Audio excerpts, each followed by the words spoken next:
दिव्यलिंगाय नमः भवान् भवलिंगाय नमः सर्वाय नमः देवदेवाभवहनुवे नमः लक्ष्मावृत भावनापूर्वक नमस्कारां सर्वसंग्रह प्रदादितद्भिरस्तु नमस्कारां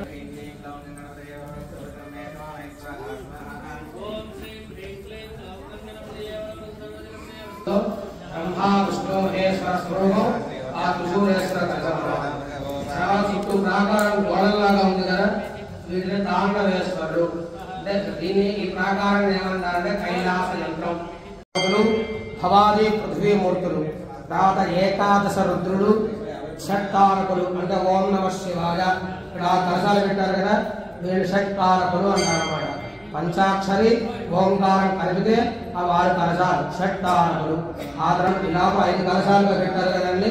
శివుడి ముఖం 5 ముఖాలుగా ఉంటుంది లింగాకారం ఎప్పుడు ఆయన పంచముఖుడుగా ఉంటాడు ఇందాక నమస్కారం చేయించారు అన్ని దిక్కులు నమస్కారం చేయించారు ఆయన ఒక్కొక్క దిక్కుల పరమేశ్వరుడు ఒక్కొక్క విధంగా ఉంటాడనమాట అలా సత్యోజాత ముఖం అఘోర ముఖం వామదేవ ముఖం తత్పురుష ముఖం ఈశానాద ముఖం అని చెప్పి పంచముఖులు ఈ యొక్క 5 కలశాల్లో ఉంటారన్నమాట దక్షిణామూర్తి ఏకకలశం చూపించారు కదా ఆయన దక్షిణామూర్తిగా ఉంటారు అయితే ఇక్కడ కింద నుంచి ఆ పైన పాటవంట ఆకారం దాకా ఉన్నటువంటి ఆ చెంబులు ఏవైతే కలశాలు ఏవైతే ఉన్నాయో అది మహా త్రిపుర సుందరి అమ్మవారి స్వరూపం అన్నమాట మీరు శివలింగాకారం చూసినా ఆయన లింగాకారం మాత్రమే పరమేశ్వరుడు ఎప్పుడు పాడమట్టం అంతాను అమ్మవారి ఆ విధంగానే ఇక్కడ కూడా ఈ ఉన్నటువంటి పైన కలశాలన్నీ మహా త్రిపుర సుందరి ఆ పైనటువంటి లింగాకారం కలశాలు ఏవైతే ఉన్నాయో అది మాత్రమే పరమేశ్వరుడు సమన్వయే పరేశాన పరామృత సప్రజ పరమేశ్వరుడికి ఏది ఇష్టం అంటే తన రక్షణ చేయడం కంటే తన పరివారాన్ని రక్షణ చేస్తే ఎక్కువ ఇష్టపడతాడు శివాయ ఓం నమ శివాయ ఓం నమ శివాయ ఓం నమ శివాయ ఓం నమ శివాయ ఓం నమ శివాయ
హరి జయ జయ